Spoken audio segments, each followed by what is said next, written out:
A shocking phone call into our newsroom just hours ago from Cleveland County inmate. Ears to the streets, back in your area with another exclusive video. Before we get started, make sure you hit the like button, share this with a friend. Let's go. Now, if you ever been locked up, there's 3 magical words that you always waiting to hear. And that's, pack it up. Oh yeah, when they holler pack it up, man, y'all can have all those zooms and whams here. You can have my pillow, you can have my sheet, you up out of there. But one thing you never want to hear after you've been told to pack it up and you done went home, you done been smashing cheeks. From a Cleveland County inmate, the sheriff admits was mistakenly let out of jail. A judge has made it clear he didn't allow it. News 4's John Hayes tells us what the suspect had to say and what the sheriff says went wrong. But yeah, you done been doing all the things that a free man gets to do because you was told that you didn't have any probation.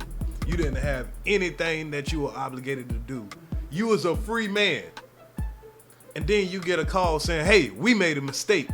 Cleveland County Sheriff Chris Ameson says this all happened because a jail clerk, quote, misinterpreted a judge's order, letting a convicted robber accused of kidnapping and strangling a woman he dated go free. I just want this to be over with. A living nightmare for a Norman woman we're calling DW, all because of a mistake. She says she's terrified to even open her door, only agreeing to talk to us over the phone. I fear for my safety. That's because 2 years after court documents say her ex-boyfriend, Michael Bodner, broke into her apartment, refused to let her leave, and choked her, he's been let out of the Cleveland County Jail. The sheriff admits was mistakenly let out of jail. A judge has made it clear he didn't allow it. News 4's John Hayes tells us what the suspect had to say and what the sheriff says went wrong. The problem, according to online records, a judge, court documents, and even County Sheriff Chris Ameson, that was never supposed to happen. I called the DA and the DA said Judge Tupper had never signed for him to be released. April 28th, District Judge Michael Tupper signed off on this order. You can see he crossed off a box setting the next step in Bodner's case for July 14th. He did not cross off on this box, ordering Bodner to be released from the jail. But in a statement sent to us Wednesday, Cleveland County Sheriff Chris Ameson says, based on past practice with similar orders, this particular document was unfortunately misinterpreted by a detention clerk. They should feel ashamed of themselves. I thought they were better qualified than that. Ameson did not respond to a request for an interview with us, but we did get a surprising call from Bodner hours before this report you're watching was set to air. But I gotta understand where this lady is coming from. This lady has been choked out. This is his ex-wife.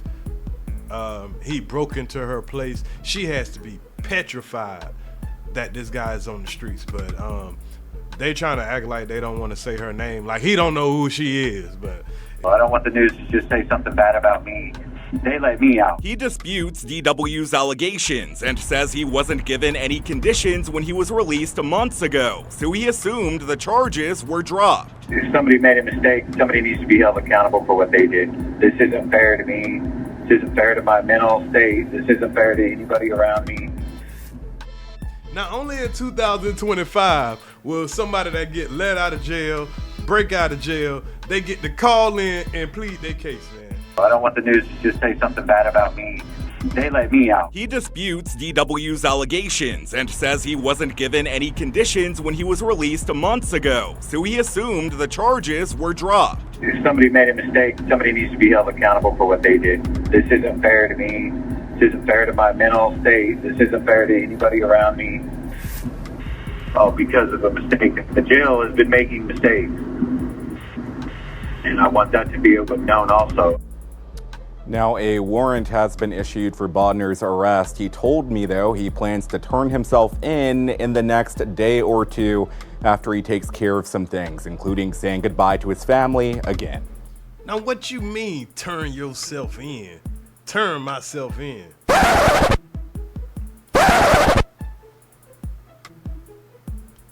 What? Hold on, you let me go.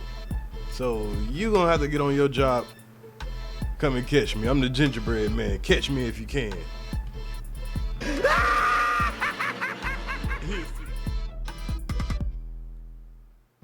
They say it was a clerical error on their part. Now they're working towards getting 41-year-old Michael Bodner back behind bars. On April 29th, 41-year-old Michael Bodner was released from the Cleveland County Detention Center. According to officials, it was an error. A summary order for his upcoming court date was allegedly misinterpreted by a detention clerk. Court documents show he is facing kidnapping, burglary in the first degree, and domestic assault and battery by strangulation charges. We've seen orders in the past where a lot of times when people are going to get sentenced, sometimes the judges do let them out to get their affairs in order. And that's what it appeared on this order, that there was some handwritten notes on the order. The detention clerk who usually deals with this said, based on past practice, he took the order to mean that they were released correctly. Chief Deputy John Szymanski says Bodner was in custody for just over a year. They didn't think twice about the release until they received a bench warrant from the judge on Tuesday, calling for Bodner's arrest. They believe he is still in the area. We know he's still in town. We spoke to the family. The sister informed us that he was going to turn himself in. Unfortunately, he has not turned himself in yet. We know he was in town as of Tuesday and Wednesday because he was seen at the Salvation Army in Norman.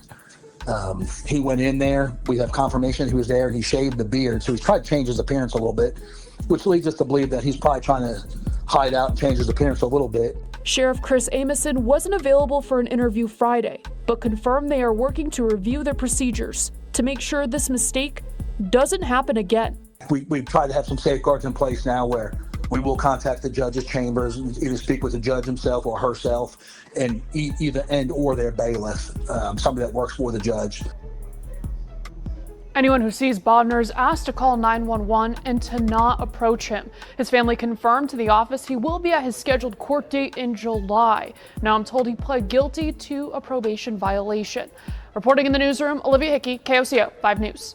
Hey man, that guy's facing some serious charges, so hey, he gonna want to stay out on the streets as long as possible. Try to smack some more cheeks, try to spend time with his kids, whatever it is. I'm pretty sure he gonna attend church, whatever he gotta do, maybe hire a lawyer. But I mean, if anybody got locked up, they would like to be able to get out for a couple of days to be able to get things in organized. So whether it's kind of messed up that he got locked up and got his hopes up and then started living his life, and now he got to go back, still face the charges. Like I say, those are some serious charges that are definitely gonna get him a couple of years, but at least he got to get out, and hit the reset button. So it is what it is, man. Y'all tell me what y'all think in the comments, man. This man was let out of jail. He didn't break out, he didn't escape, he was let out of jail. Should he be rounded right back up and thrown back in jail because of their mistake?